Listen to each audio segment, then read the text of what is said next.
Ito pala guys, window type naman na ano, gagawin namin dito, Condora. Ang problema naman ito, may leak. Ayan o, malangis yung condenser niya, ang dami. So testingin ko muna to. Pati itong ano yung malangis oh. Pero dito banda, ito yan ang malangis.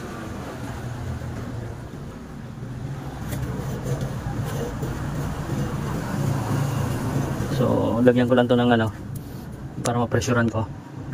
Wala nang laman to, naubos na yung preyon yung laman, no? Malangis pati dito.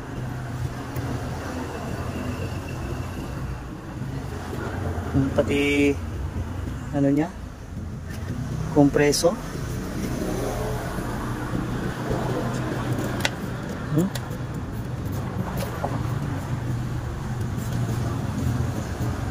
Baka sa compressor din ang leak nito. Lagyan ko lang siya ng charging light para mapresurean ko. So ito guys, nalagyan ko na yun ng charging line. Ayan. Presurean ko lang to.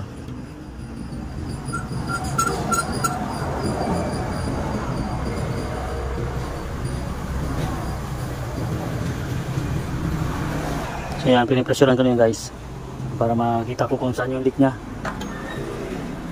Kasi ito, daming halos buong ano na to, naglalangis oh. Malangis. Sabunin ko muna para ano.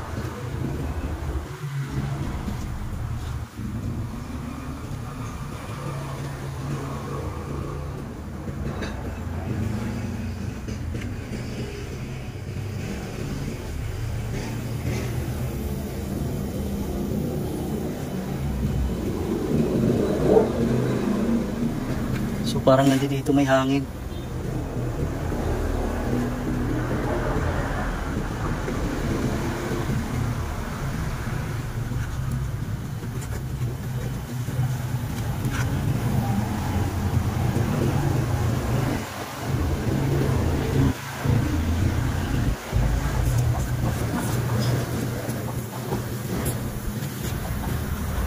Nandito nga sa compressor. Ayun o.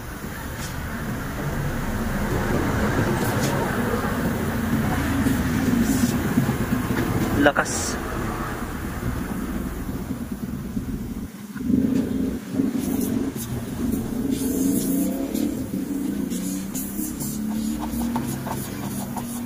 So yun guys, nasa compressor yung leak nya. Lakas. Yun o. Ito oh. Nasa may puno ng accumulator.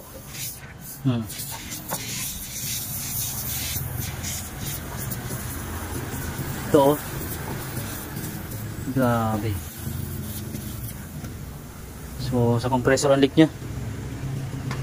Ito guys, tinanggal ko na yung ano dito, connection ng piping niya sa compressor. Tanggalin ko lang tong bolt niya para mabaklas ko tong compressor.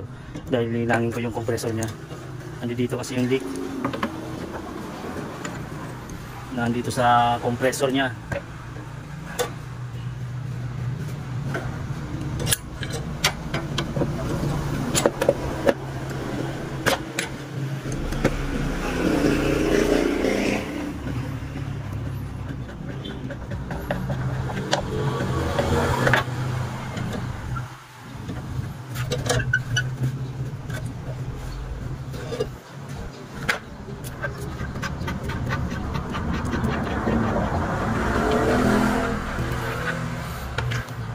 So ito guys yung ano niya oh.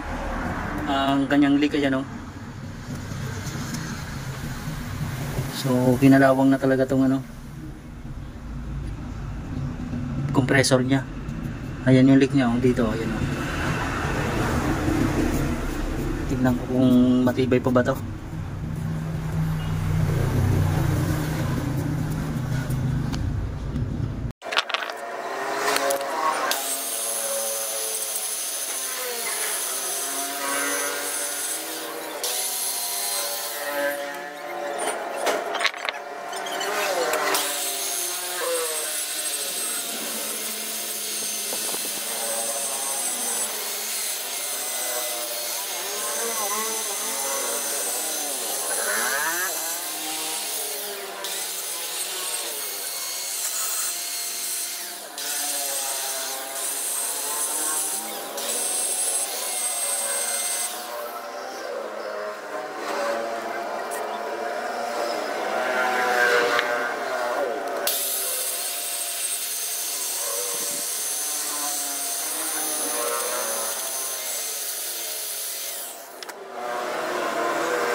Ha? Press mo na po. May bukas.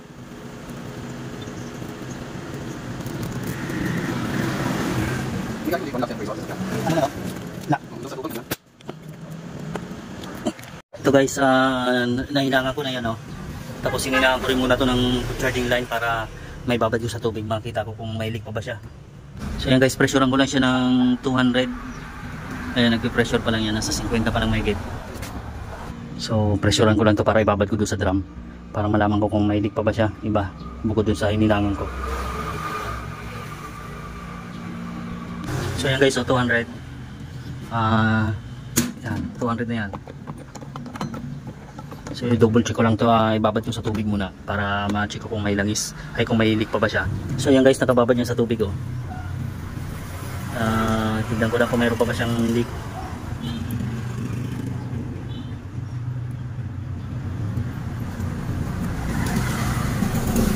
Parang mayroon pa nagpa-bubbles.